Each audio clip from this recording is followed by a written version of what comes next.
Muchas gracias. Tal cual lo describí en el comienzo la ciudad directora de nuestro magíster, nuestro proyecto se denomina Análisis de la fuente sísmica de terremotos anómalos en el norte de Chile y viene siendo un proyecto en miras de adaptar a la candidatura de magíster en geofísica de la Universidad de Concepción, ¿ya? El profesor guía, como también lo mencionaba, es el profesor Matt Miller, el profesor co-guía, doctor Simonicheska, y en la comisión también tenemos el agrado de tener al doctor Joaquín Corte, ¿ya? En principio, los contenidos que vamos a tratar en esta presentación son, bueno, una introducción y una motivación del tema, precisamente. Vamos a describir el estado del arte también en el que se encuentra, entonces, a lo que nosotros aspiramos en este proyecto, ¿ya? Los objetivos e hipótesis propiamente tales, que van a definir nuestra investigación, la metodología, los resultados esperados, y una pequeña presentación del plan del trabajo, ¿ya? La motivación entonces parte, bueno, reconociendo un poco la historia sísmica de nuestra región, ¿ya? En la cual nosotros centramos nuestro estudio, ¿cierto? Y bueno, hablamos del norte de Chile, pero tenemos que pensar que los terremotos han ocurrido a lo largo de toda la historia, ¿cierto? Geológica de nuestro país, incluso de antes que fuera Chile, ¿ya? Pero es una operación de distinción, ¿no? ¿Ya? Lo importante es que el norte de Chile ha sido siempre considerado como uno de los lugares en los cuales se espera, ¿cierto?, que ocurra un gran terremoto. Ha siempre sido ese como la noticia o la novedad. Como que ha estado la comunidad científica muy, muy atenta a lo que ocurre en términos sísmicos en el norte de Chile, precisamente porque se sitúa aquí un gap sísmico importante, ¿ya? Y eso tiene mucho que ver entonces con el interés que nosotros también depositamos en esta región particularmente, ¿ya? Y bueno, a partir del año 1877, por ejemplo, donde hubo un gran terremoto, y se esperaba luego que yo no sé si tengo acceso aquí al mouse, ¿ya? Parece que sí, puede ser que lo vean. Sí, sí, ¿Ya? sí, se ve, Carlos. Ah, perfecto. Entonces aquí, bueno, a partir del año 1877, entonces, cuando hubo un terremoto importante que abarcó más o menos una región de alrededor de unos 500, 600 kilómetros, ¿ya? Estuvo más o menos en silencio bastante tiempo y aparece el 2014 el terremoto de Iquique, que viene como a dividir un poco esta región en la cual se esperaba, ¿cierto?, que ocurriera este mega evento. El asunto es que todavía se mantiene latente, hay regiones que están laterales aquí, tanto hacia el norte y hacia el sur de la región de Tarapacá, que se mantienen todavía a la espera de un gran terremoto, por lo tanto, la comunidad científica todavía sigue estando alerta a lo que pueda suceder, ¿ya? Entonces, cualquier estudio, investigación que pueda entonces aportar un granito de arena al conocimiento o a las características sismotectónicas de la región, y creo que siempre son bienvenidas, ¿ya? Nuestra región entonces se enmarca en un escenario tectónico, el cual entre la placa de Nazca bajo la placa sudamericana, donde predomina, ¿cierto?, una situación de convergencia, porque más o menos lo hace a una tasa de 6.3 o quizás aproximado a 7 centímetros por cada año, ¿ya? Hay varios autores que proponen entonces cuál es la tasa de convergencia. Sin embargo, es más o menos el promedio de los Andes centrales en los cuales nosotros vamos a centrar nuestro estudio, ¿ya? Algunos rasgos morfológicos bien importantes de la región son, por ejemplo, las zonas que mantienen todavía el gap sísmico, que podría asociarse como aquí por una región cercana a la ciudad de Tocopilla, ¿cierto? Y el Codo de Arica también es una situación morfotectónica bastante interesante, pero que de nuestra región se aleja un poquito, ¿ya? Pero sin embargo, es muy interesante lo que ocurre en la península de Mejillones, ¿ya? Que lo vamos a tratar quizás en detalle, pero porque se acerca bastante a uno de los terremotos que nosotros queremos estudiar y caracterizar, ¿ya? Esta región entonces es bastante interesante respecto a esa situación, ¿ya? Además que la litosfera oceánica, a la cual entonces uno encuentra la literatura que tiene más o menos al orden de 48 millones de años, ¿cierto? De acuerdo a lo que publica Miller en 1997 en su artículo. Y hay algunas personas que la definen como quizás la más antigua, ¿cierto? La litosfera más antigua que lo que hay frente a la costa chilena, ¿ya? O por lo menos la que está acá en gran parte del margen chileno, ¿ya? Lo interesante de aquí es que la península de Mejillones entonces se reconoce que es como una especie de anomalía aquí en la costa. Podemos mirar, disculpen que no lo haga bien aquí, ¿ya? Podemos mirar que prácticamente la costa podríamos aproximarla, ¿cierto? En un primer orden a una línea recta, y sin embargo la península de Mejillones aquí claramente sobresale como una anomalía, ¿cierto? Y además que se puede también considerar como, es como una planicie que está elevada, por tanto, y además sirve como una especie de barrera respecto a las características sísmicas de los lugares vecinos, ¿ya? Si recordamos aquí, podemos, si tratamos de reconstruir la historia, aquí por la región de Antofagasta hacia el sur, digámoslo así, en 1995, ya, si no me corrijo, hubo un terremoto, y luego no fue hasta el 2007 que en Tocopilla ocurre un evento también importante, pero que abarca una región mucho más pequeña que el terremoto de Antofagasta, y se mantiene entonces aquí la península de Mejillones con un gran misterio que, como les trataba de decir recién, sirve como una especie de barrera, ¿ya? Que ha impedido entonces que los deslizamientos se propaguen de una región a la otra, ¿ya? Eh, y de acuerdo a esto mismo, entonces, la comunidad científica ha despertado cierto interés entonces por estudiar lo que ocurre en esta región, y es así lo que motiva entonces este proyecto IPOC, ¿ya? Donde entonces hay una inversión fuerte de instituciones extranjeras, principalmente germano-francesas, ¿ya? Y también hay universidades de, nacionales también que participan de este proyecto, y precisamente con el interés de levantar aquí una especie de antena que permita un monitoreo constante de la sismicidad, y obviamente siempre buscando alguna posibilidad de tener señales precursoras, ¿ya? La sismicidad entonces en el norte de Chile, desde que se instala el proyecto IPOC más o menos el año 2006 en la región, ¿ya? Abarcando prácticamente el norte grande, completamente aquí en Chile. Pero sin embargo, casi todos los datos que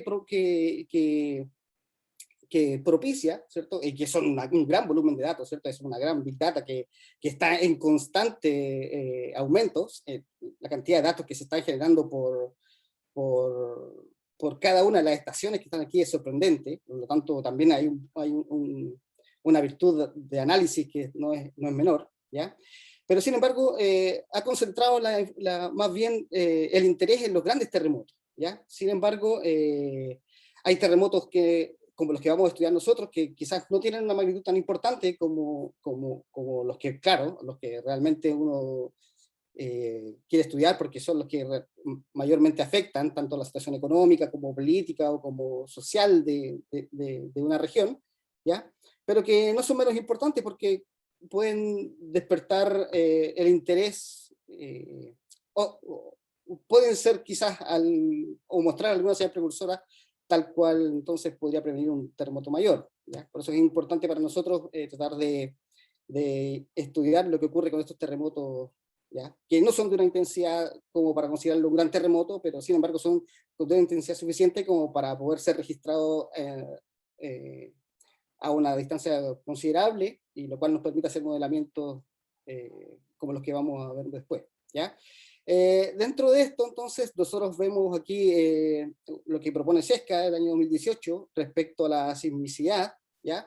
Y prácticamente aquí se ve que hay una especie ¿cómo lo podemos decir?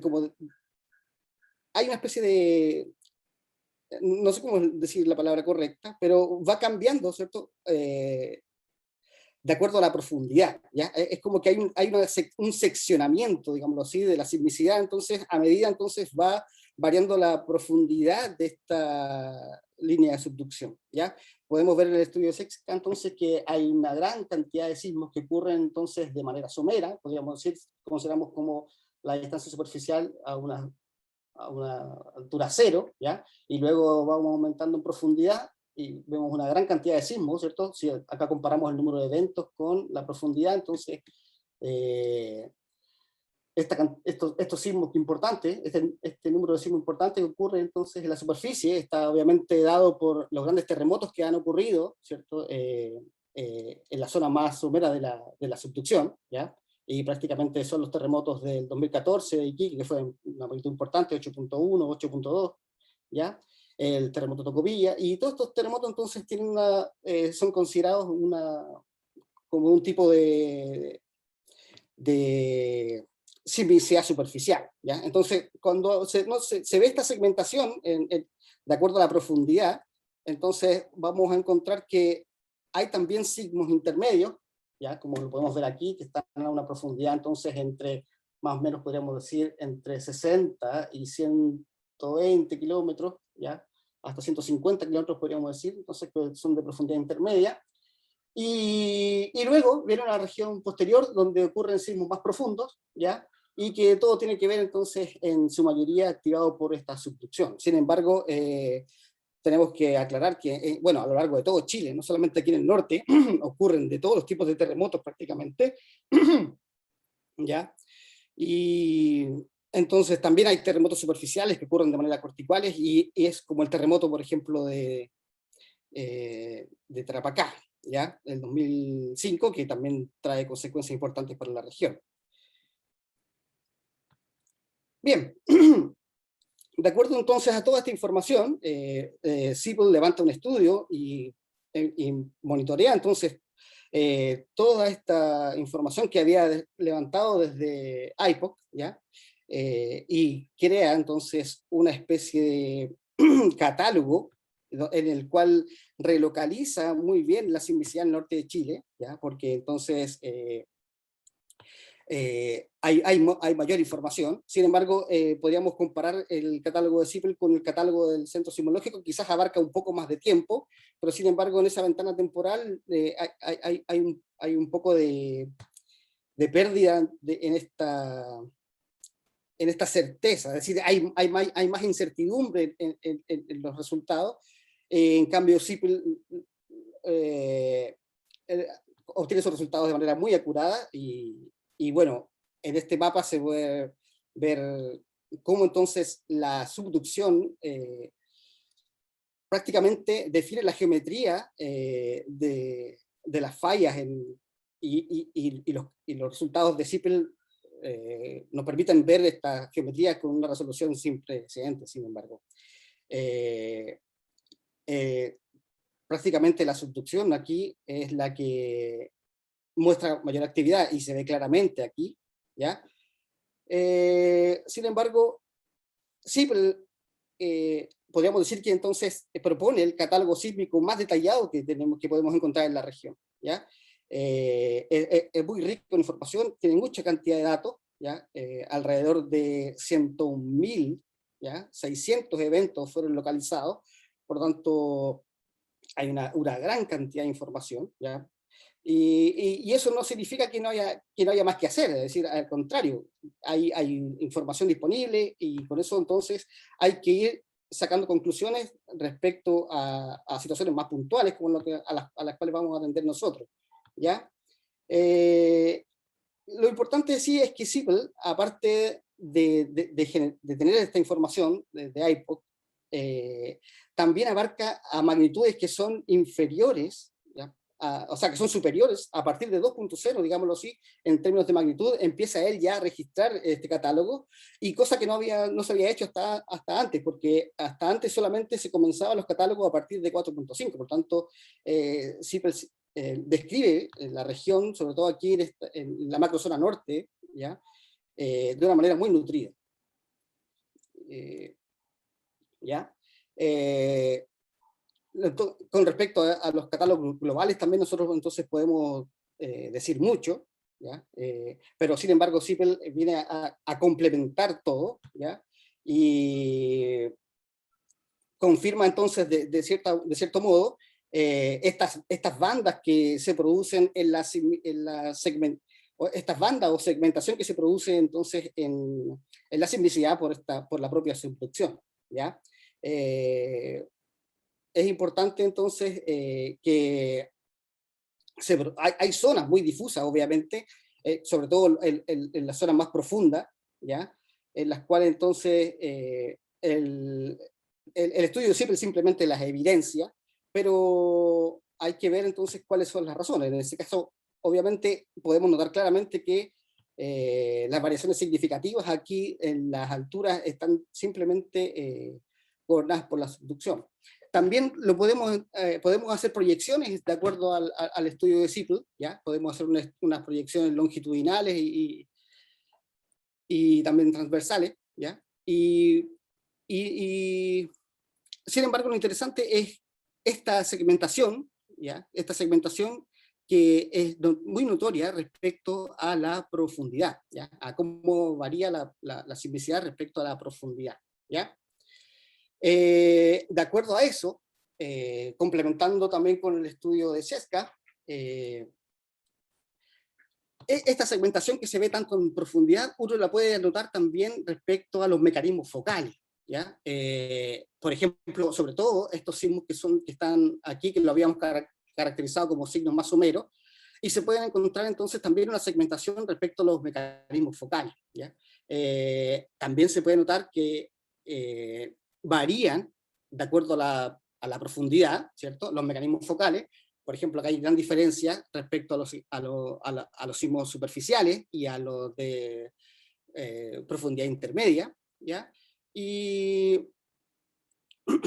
permiso.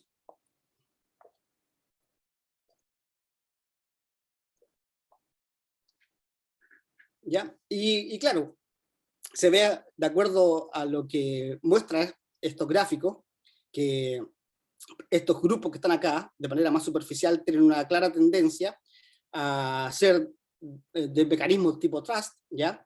Sin embargo, los que están un poquito más a la izquierda, que son de sismicidad intermedia, aquí destacados con líneas rojas, ¿cierto?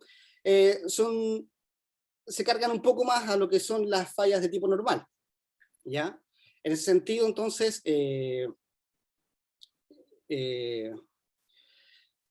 Česká entonces toma más de 1500 eventos para poder calcular estos mecanismos, ¿ya? Y bueno, y esta predominancia, ¿cierto?, de los mecanismos inversos se nota claramente aquí que hay predominancia en los sismos superficiales, y también entonces hay una cierta predominancia en la sismicidad intermedia, ¿ya? Sin embargo, aparecen aquí los sismos que nos interesan estudiar precisamente a nosotros, que son un sismo que ocurre prácticamente de manera superficial aquí, de magnitud 6.2, que no deja de ser importante, pero que aparece con un mecanismo más bien anómalo, ¿ya? Que no se ajusta muy bien a las características que propone Česká de la sismicidad que aquí se engloba, ¿ya?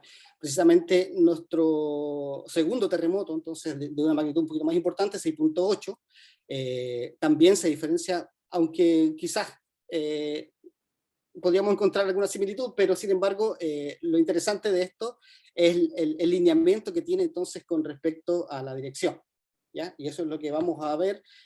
Y aquí entonces aparecen nuestros terremotos, y eso es lo que nos despierta la curiosidad, ¿ya? El saber que entonces ya están más o menos caracterizados estos segmentos, ¿ya?, de sismicidad superficial respecto, bueno, por un lado a la profundidad y en este caso respecto al tipo de mecanismo, y aparece entonces una cosa que despierta, que nos llama la atención, y eso es lo que queremos investigar precisamente, ¿ya? Tanto para el terremoto de magnitud 6.2 como para el terremoto de magnitud 6.8, tal como ahí se define. Lo que nos motiva entonces es precisamente centrarnos en esos dos terremotos, ¿ya? Y para ello entonces permítame leer lo textual de esta cosa, que es la hipótesis, ¿ya? Y lo que queremos estudiar precisamente es la diferencia observada, ¿ya?, mediante el cambio de orientación de los mecanismos focales de los terremotos, ¿ya?, tanto del magnitud 6.8 como el 6.2, ¿ya? Que ocurrieron durante el año 2020 en el norte de Chile. Sí podría explicarse entonces a causa de una segmentación de la subducción, y obviamente sus heterogeneidades en la corteza, ¿ya? Y la cual se manifiesta como sismicidad con deslizamientos atípicos, ¿ya? Entonces, eso es la hipótesis que propone nuestro estudio. Y dentro de los objetivos, ¿ya? Podemos generalizar en la comprensión, ¿cierto?, de la sismogénesis de estos terremotos, ¿ya? Sus secuencias sísmicas también, ¿ya? Porque como lo mencioné anteriormente, tienen, si bien no son tan grandes como los que hacen mayormente noticias, ¿cierto?, en nuestro país, tienen una magnitud importante y en ese sentido también generan entonces una secuencia sísmica respecto a las réplicas, y en algunos casos incluso se pueden ver algunos precursores, ¿ya? Entonces, como objetivo general también estudiar la presencia de fallas geológicas activas cercanas a estos hipocentros, ¿ya? Mapear su geometría y extensión, discutir su origen en el marco de algunos levantamientos geológicos, ¿ya? Llevados a cabo en la región, y si están disponibles en la literatura actual.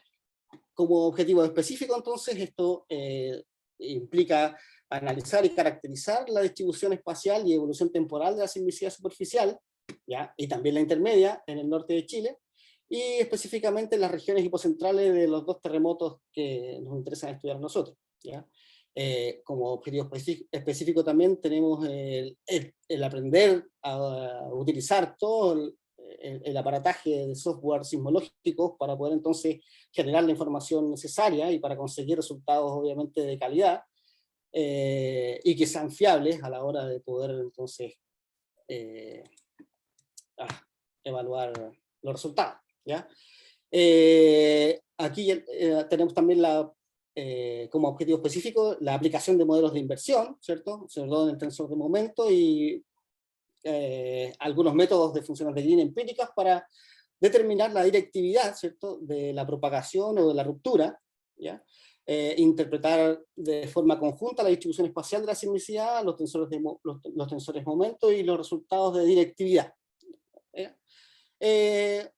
Con toda esa información, entonces, como último objetivo específico, esperamos comprender entonces el origen y la causa de estos terremotos, ¿ya?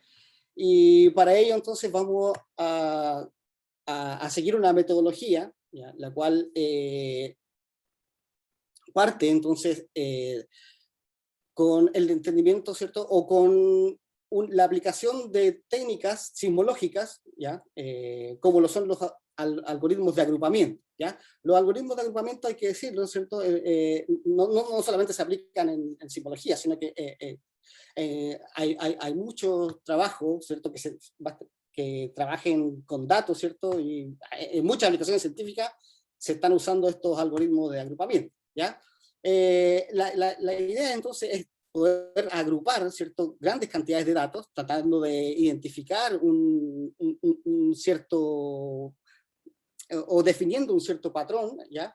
El cual deben compartir entonces estos elementos, a lo cual vamos a llamar similaridad, ¿ya? En este caso son los sismos, precisamente, que vamos a estudiar respecto entonces a la sismicidad que está en su vecindad, ¿ya? Si esto lo aplicamos entonces a los catálogos sísmicos, esto esperamos aplicarlo a los catálogos sísmicos, entonces, con el fin de identificar entonces estas secuencias sísmicas, ¿ya? Y obviamente se han usado para detectar también enjambres sísmicos y algunos, algunos no sé cómo decirlo, clusters o nidos, como nidos sísmicos, no sé si lo digo bien, ¿ya? Pero también ha servido para poder reconocer y,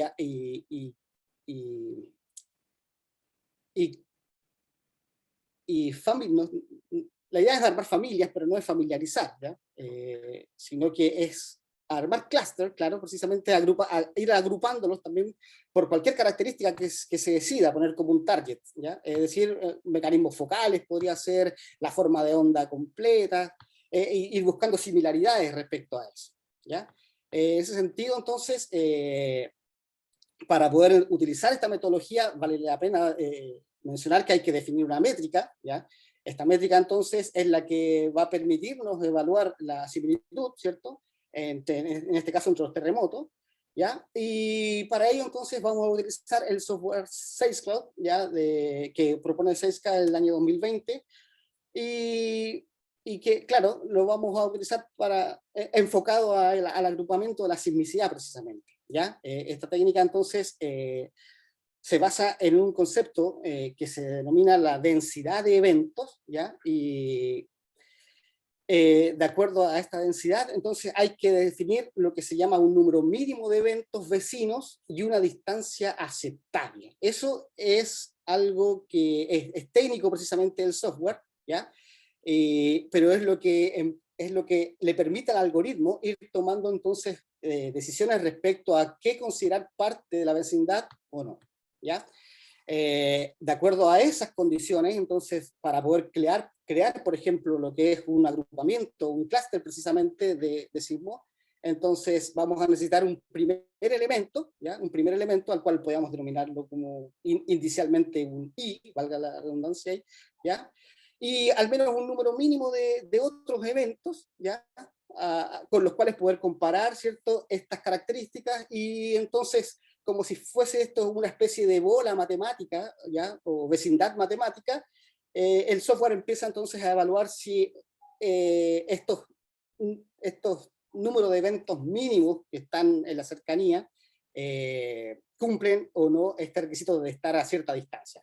Y además, obviamente, comparado con la característica que pretendemos entonces ir comparando, ¿ya? Entonces, esto está, como les digo, en parte de la metodología, ¿no? Todavía no hemos aplicado todavía para conseguir resultados, pero vamos a ver más tarde que en el programa, entonces, estamos en la instalación y en el aprendizaje del manejo de estos instrumentos, ¿ya?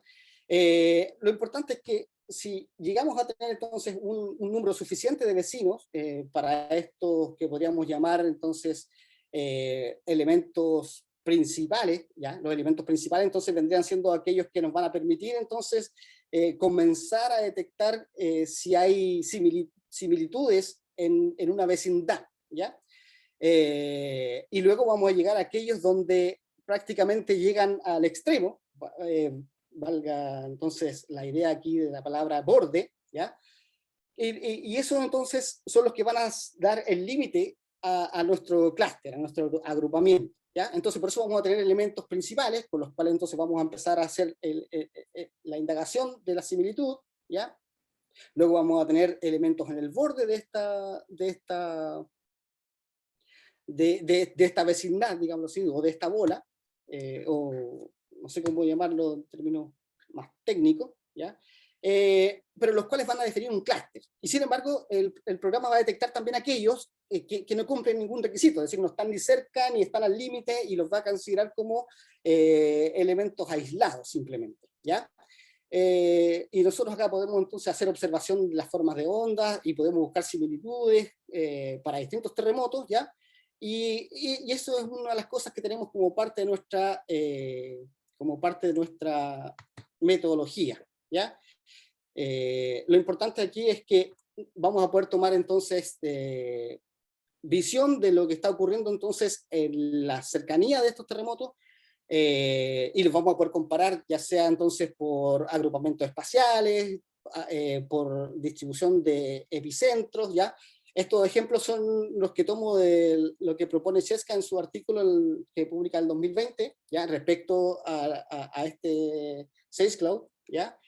Y una de las cosas que nosotros habíamos tratado de indagar en un principio, ya que nos causó discusión alguna vez, era una especie de clúster que se notaba bien fuerte, también en una región muy cercana a los terremotos que vamos a analizar.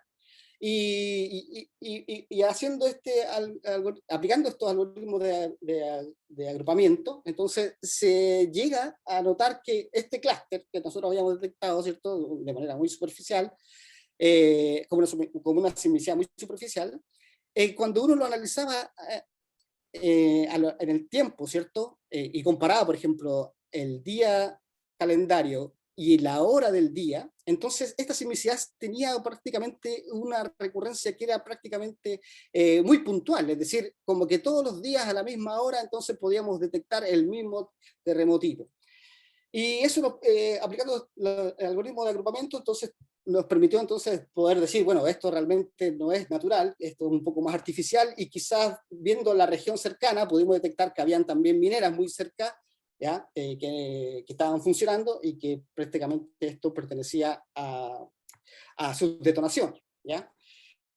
Por eso es como un poco, para darle un poco más de sentido a la aplicación de estos algoritmos de agrupamiento, ¿ya? Otro elemento que vamos a utilizar en nuestra metodología, ¿cierto?, es realizar la inversión del tensor de momento, y para ello entonces vamos a utilizar un software también, que es un paquete, más bien dicho, que se denomina Pyroco, ¿ya? Y está propuesto entonces también por no sé si se lo pronuncio bien, pero es Heyman, ¿ya? ¿Ya? Y bueno, la gracia que tiene este software es que nos va a permitir entonces comprender la orientación de las fallas, ¿ya? Nos va a permitir entonces, nos va a entregar un mayor conocimiento de los procesos físicos que provocan entonces esta anomalía en la sismicidad, y precisamente nos va a traer una mayor comprensión a lo que es la zona de nuestro estudio, precisamente, ¿ya? La situación problemática, entonces, a la cual apunta nuestra investigación es precisamente lograr la caracterización de las fuentes, y obviamente que dan origen a estos terremotos, y por qué entonces despiertan esta anomalía respecto a una condición, respecto a la sismicidad vecina, que prácticamente se comporta de manera muy, muy natural, ¿ya? Obviamente, esto también nos va a permitir o sea, esperamos lograr con esto una buena aproximación a los tensores de momento, ¿ya? Y en ese sentido, entonces, lo vamos a poder realizar porque estamos en una etapa también de recopilar la información, de recopilar los datos, ¿cierto? Y una vez que tengamos entonces digámoslo así, los datos, a partir de los desplazamientos que observemos en estos datos, entonces este software va a hacer entonces su inversión, ¿ya? Sin embargo, en la literatura nosotros podemos también encontrar muchas técnicas que pueden hacer la inversión del tensor de momento, ¿ya? Y sin embargo, en este caso optamos por usar este software, ¿ya? Porque, por ejemplo, aquí en este paper que publica cerca del año 2021, y con todo su equipo, obtiene resultados que son verdaderamente espectaculares y con muy baja incertidumbre, ¿ya? Los datos se ajustan bastante bien, y entonces es lo que nos motiva a considerar este software dentro de de nuestra metodología de trabajo, ¿ya? Una de las cosas que podemos ver en estas imágenes, ¿ya? Son entonces que aquí hay una especie de resumen, ¿ya?, de los resultados que ofrece el software, claro, para el estudio de SECA 2021, y que lo hace entonces sobre lo que él denomina un doblete sísmico, ¿cierto? Que abarca la microplaca de Juan Fernández y que ocurre en octubre del año 2014, ¿ya? Acá podemos ver entonces que los resultados se arrojan bastante bien, ¿ya? Se ajustan bastante bien. Acá tenemos en los valores A y D, por ejemplo, acá tengo, no sé si lo muestro aquí, esta opción de acá, A y D. Lo que nos muestra entonces es una comparación de lo que es el tensor de momento resuelto, ¿ya? En el estudio de Sesca precisamente, y cómo incluye entonces al mejor conjunto obtenido, ¿ya? Entonces, lo que aplica a este software es un bootstrapping, algo así, ¿ya? No sé si lo pronuncio bien, disculpen mi mala pronunciación, ¿ya? Pero, sin embargo, hay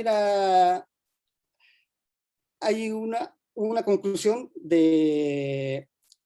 o una descomposición, ¿ya? Del tensor de momento en respecto a sus tensores isotrópicos, diviatóricos, ¿ya? De doble cupla, ¿ya? Y un dipolo vectorial lineal también está compensado aquí, como lo denomina el CLBD, ¿ya?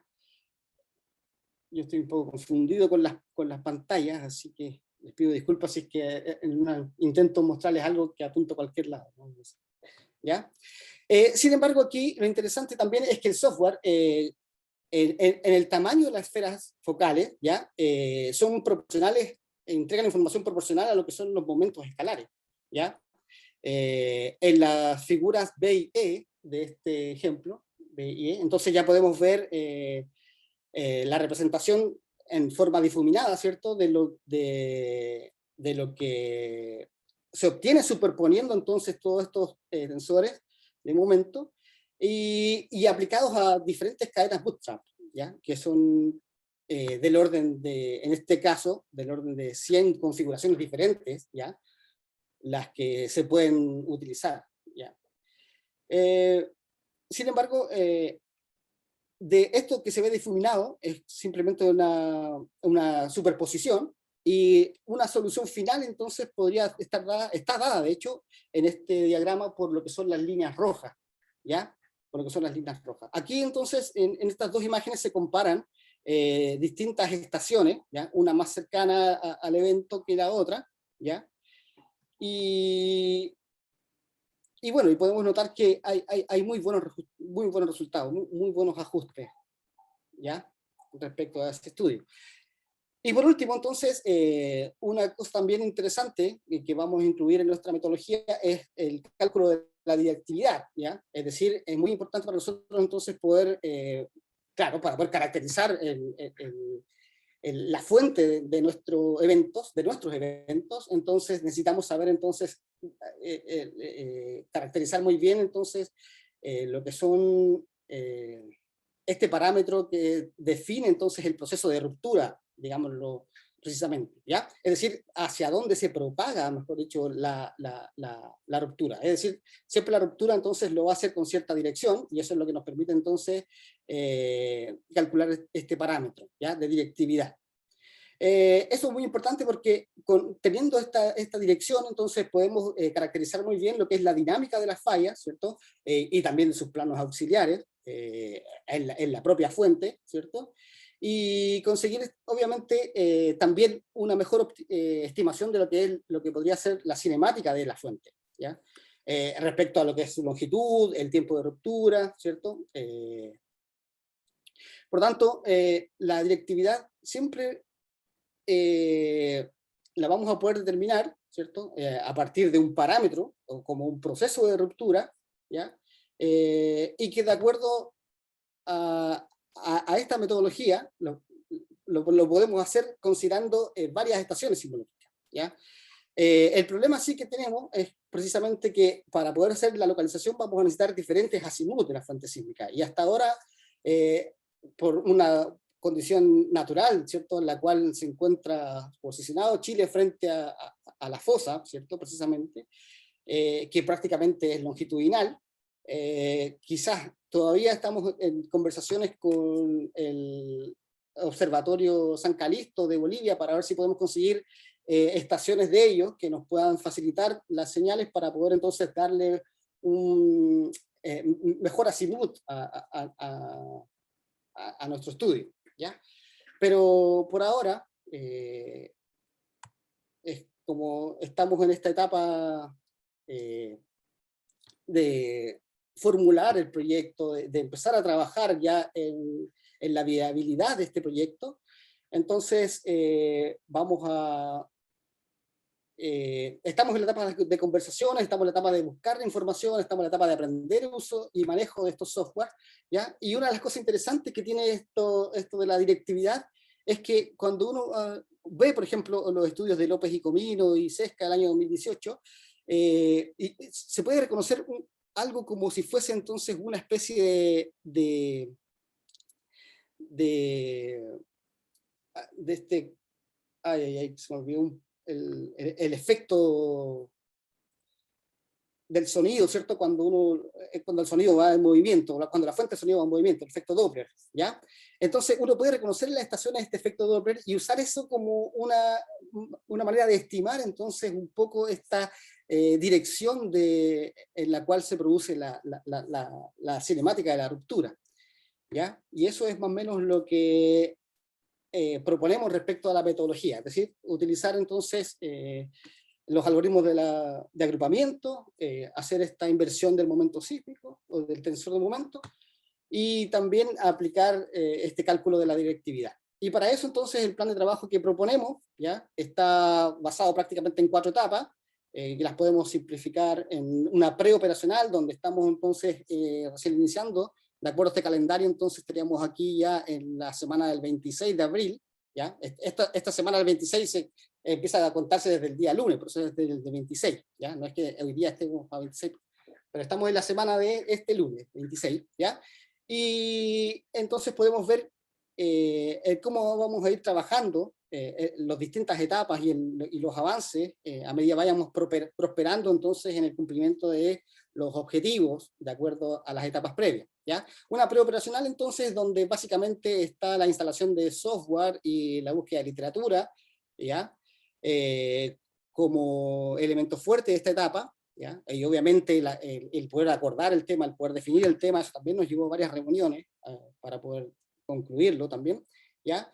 Luego entramos en una etapa operacional, ya donde empezamos entonces a manejar los softwares, a tratar de, como decimos en el ámbito pedagógico, a soltar la mano un poquito con los desarrollos, ¿cierto? En este caso con los programas, con los códigos, ¿cierto? Y las codificaciones, y que a veces no nos dejan dormir porque por alguna razón algo no corre y quedamos un poco atrapados en el sueño ahí.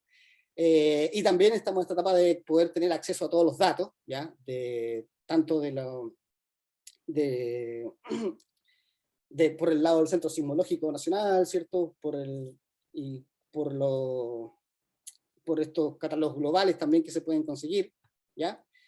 Y para luego empezar ya a construir ya entonces la tesis, que sería entonces empezar a definir el marco teórico, ¿ya? El cual está definido entonces por los patrones, obviamente, de sismicidad regional, donde también se ve entonces la inversión del tensor de momento en términos teóricos, ¿ya? Y empezar a buscar toda esa información, ¿ya? Para empezar a construir ya la tesis, ¿ya? Teniendo entonces acceso a todos los datos también. Y una última etapa, ¿ya? Que quizás es en la cual vamos a invertir entonces quizás mayor tiempo de todo, ¿ya? A pesar de que hay una etapa que está prácticamente acompañando casi todo el estudio, porque es la búsqueda de literatura, donde siempre la literatura se va actualizando y las cosas van saliendo, se van entonces renovando, ¿ya? Entonces esa etapa la decidimos hacer, ir realizándola por mucho tiempo, acompañarla en el proceso por mucho tiempo, ¿ya? Pero sin embargo lo que es la caracterización y la interpretación y las conclusiones sobre todo del estudio, entonces eso lo vamos, si es que todo marcha como ha ido funcionando hasta ahora, esperaríamos que a partir ya de octubre, mediados de octubre, o la segunda semana de octubre, ya empezar a trabajar entonces con lo que sería entonces la interpretación y las conclusiones, ¿ya? Sin embargo, la última etapa comenzaría a partir de agosto, ¿ya? Con respecto a todo lo que es el análisis espacio-temporal de la sismicidad, ¿cierto? Y obviamente la propia caracterización de la sismicidad, que es a lo que queremos llegar, ¿ya? Como resultado esperado, entonces, esperamos reconstruir los detalles de la fuente sísmica de estos terremotos, ¿cierto? conocer obviamente la fuente que motiva y origina este tipo de sismicidad atípica en la región, ¿ya? También mediante estudios sismológicos, determinar la existencia como fallas, la existencia de fallas activas en la región que estén motivando y que sean menos conocidas, ¿cierto? Pero que estén motivando esta atipicidad en la sismicidad, ¿ya? Y que están alzando entonces que están muy cercana a la región de los hipocentros de los terremotos que nosotros vamos a estudiar, ¿ya? Como igual están, si bien hay uno que se define superficial, ¿cierto? Que se categoriza como superficial, igual está en una posición incómoda como para poder ir a ver vestigios superficiales, ¿ya? Por lo tanto, esto le da un poco más realce a nuestro estudio porque, claro, es precisamente algo que no vamos a poder ver, precisamente. Entonces, y eso es una de las cosas, de las virtudes que tiene la sismología, precisamente tal, es decir, que nos permite ver sin necesidad nos permite conocer sin necesidad de ver, ¿ya? Lo que está ocurriendo. Es decir, o prácticamente no lo quise expresar como que, no sé si lo expresé bien, pero nos permite ver a lo cual no podemos acceder de forma visual, eso quizás, ¿ya? Y en ese sentido, tener la posibilidad de caracterizar la sismicidad, ¿cierto? Mediante este cambio de orientación que se observa en los mecanismos, ¿cierto? Y poder entonces complementar también la data de estudios previos que se han desarrollado en la región. Eso es algo también que esperamos poder aportar. Nada más me queda entonces proponer algunas referencias que son las que se utilizaron para esta presentación, pero no son todas las referencias del estudio, ¿ya?